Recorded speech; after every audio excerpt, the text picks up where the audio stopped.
Avant, nous, on avait ce côté enseigne préférée des Français ou en tout cas enseigne qui donne envie de venir travailler et on allait plutôt chercher des candidats qui étaient plutôt passifs. On leur disait coucou, on existe, viens travailler chez nous et puis voilà, ça se faisait un peu comme ça. Maintenant, les candidats sont beaucoup plus actifs, ils recherchent des entreprises avec des fortes valeurs, ils recherchent un état d'esprit, ils recherchent des choses beaucoup plus spécifiques qu'avant et donc c'est aussi à nous de nous adapter et d'être aussi plus en proximité. Tu vois, on a pendant très longtemps eu un site de recrutement qui était pas forcément évident quand tu allais dessus, quand tu naviguais dessus. Là, on l'a vraiment restructuré. On laisse beaucoup la parole aussi à nos collaborateurs. Il y a beaucoup de vidéos pour présenter les métiers, mais c'est des collaborateurs qui font ce métier qui présentent parce que on a besoin d'attirer du monde. On a la chance d'être sur un marché qui est quand même en expansion et donc on a quand même ce côté recrutement qui est important. Je te le disais, nous on est passé de 130 à 165. Rien qu'ici, voilà. Et on est à peu près sur 4000 recrutements par an en CDI. Sur l'intégralité de nos magasins. Donc c'est énorme. Donc du coup, le gros pan de votre stratégie, en tout cas un des pans de votre stratégie RH, notamment à la partie recrutement, c'est de créer de la proximité, d'aller plus vers les candidats, de montrer encore plus, parce que tu vois, tu parles de valeurs, tu parles d'entreprises innovantes, etc. Enfin, c'était déjà le cas, je pense, avant, mais voilà, c'est d'aller encore plus dans la communication de ça. C'est ça, sur la marque employeur, maintenant, on a une vraie cellule qui s'occupe de notre marque employeur et qui fait du marketing employeur. Parce que, comme tu l'as dit, pendant très longtemps, on n'a pas changé, en fait. Nous, on s'est adapté au marché, on s'est adapté au côté omnicanal, etc. Mais nos valeurs sont les mêmes depuis toujours. Et notre façon de fonctionner, notre façon d'accueillir nos équipes aussi. Mais par contre, il faut qu'on le markete un peu plus et qu'on se montre, simplement, ce qu'on fait bien. Ce qu'on essaye de faire bien en tout cas. On parlait tout à l'heure de ton parcours, donc j'y reviens. On dit en effet que c'est compliqué alors pour plein de raisons, mais aujourd'hui ton parcours, alors, on va pas faire une photo que de celui-ci, mais c'est le parcours de beaucoup d'enseignes de retail quand même quand on veut évoluer. On est amené à avoir une certaine mobilité. Alors toi, elle a été France, mais des fois même régionale, ça peut être déjà important. Est-ce que on sait que c'est un frein aujourd'hui pour cette génération Z qui est de moins en moins mobile. Il y a plein d'autres choses, on va en reparler, mais est-ce que toi, tu penses que ça, c'est un frein aujourd'hui? Est-ce que le roi Merlin essaie de s'adapter à cette nouvelle volonté de cette génération qui voudrait toujours évoluer, mais en étant moins mobile? Est-ce que c'est possible, ça? Alors, moi déjà, je pense que c'est pas un sujet de génération. Après, c'est ma conviction personnelle. Je pense que les gens sont moins mobiles parce que quand tu bouges une personne, tu bouges une famille, en fait.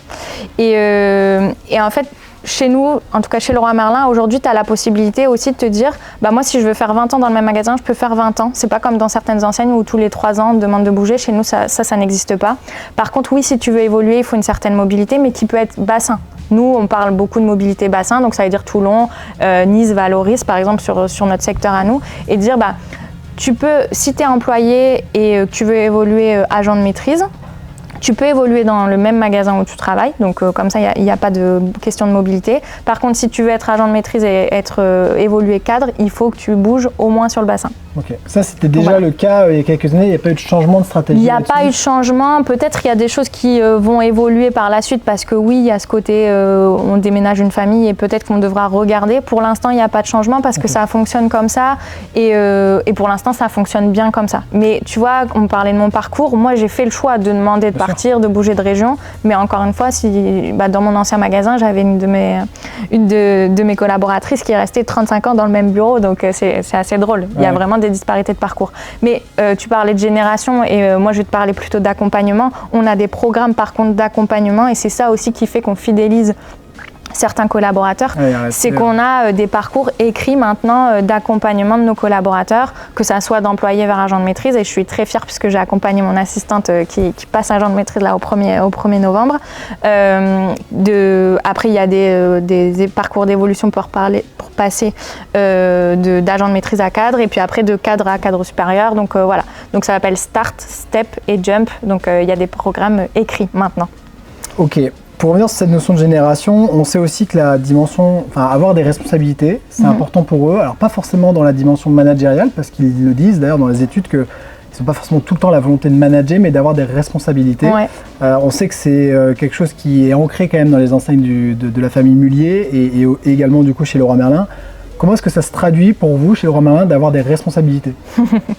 Alors, je suis le bon exemple dans ce que tu dis parce que moi, j'étais cadre à 25 ans. Donc voilà, je suis très raccord avec le fait d'avoir des responsabilités.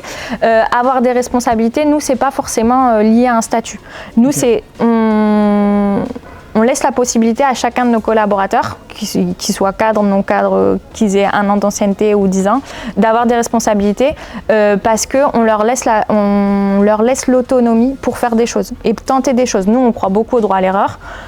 Si on croit dur comme fer qu'un produit va marcher, et je parle juste là pour la partie commerce, qu'un produit va marcher, et ben on va le mettre en avant. Ok, tu veux tenter, on tente. Si ça ne fonctionne pas, après il faut analyser pourquoi ça ne fonctionne pas. Est-ce que c'était le mauvais prix? Est-ce que c'était la mauvaise mise en avant? Mais au moins on tente. Si ça fonctionne, tant mieux. Si ça fonctionne pas, bah tant pis. Et si ça fonctionne, bah je vais appeler les copains d'à côté, des magasins à côté, pour leur dire, bah chez nous ça fonctionne. C'est aussi ça la force de la boîte, c'est 140 magasins qui sont en constante interaction parce que tu parles de génération Z, alors peut-être que ça leur parlera pas Facebook, mais nous on a l'équivalent Facebook et Messenger pour la partie entreprise qui est aussi créé par Meta et qui est Workplace et Workchat. Donc on a des fils de discussion, on a de la discussion instantanée, etc. Et moi demain je peux envoyer un message à ma collègue de Nantes que je connais pas du tout, mais juste parce qu'on on fait partie de la même boîte et qu'on peut le faire. Ok, donc c'est vraiment le pouvoir de tester quelque chose, que ce soit là, tu parles de merch, mais ça peut être demain, j'ai un produit, je vais tester peut-être un prix ou... Ils ont la main, on a la main sur ça. Alors sur le prix pas forcément, mais sur le produit oui. Et puis après, ils ont aussi l'autonomie de mettre des choses en place qui leur tiennent à cœur. Et pour nous, c'est hyper important de les rendre responsables. Je te parlais de mon assistante juste avant, je reprends l'exemple parce que j'aime bien parler de ça. Elle, ce qui lui tient à cœur, c'est le côté RSE. Donc elle met plein de choses et aujourd'hui, elle anime un groupe de travail. Et en fait, je fais partie de ce groupe de travail. Donc, tu vois, on inverse les rôles. Je la manage au quotidien, mais elle m'anime dans ce groupe de travail et c'est elle qui fait vivre le groupe, etc. Et on laisse la possibilité à chacun de faire des choses. Ah, tu vois, je pense encore à la partie RSE. J'ai une de mes collaboratrices qui fait partie d'une asso et il y a quelques années, ils ont lancé les boîtes de Noël. Je sais pas, pour les personnes les plus démunies, je sais pas si tu vois ce que c'est. Elle a dit, bah ok, je mets un message pour les collaborateurs du magasin et puis on a récolté des boîtes de Noël que chacun de nos collaborateurs a fait. Donc chacun a la possibilité de mettre des choses en place qui lui tiennent à cœur.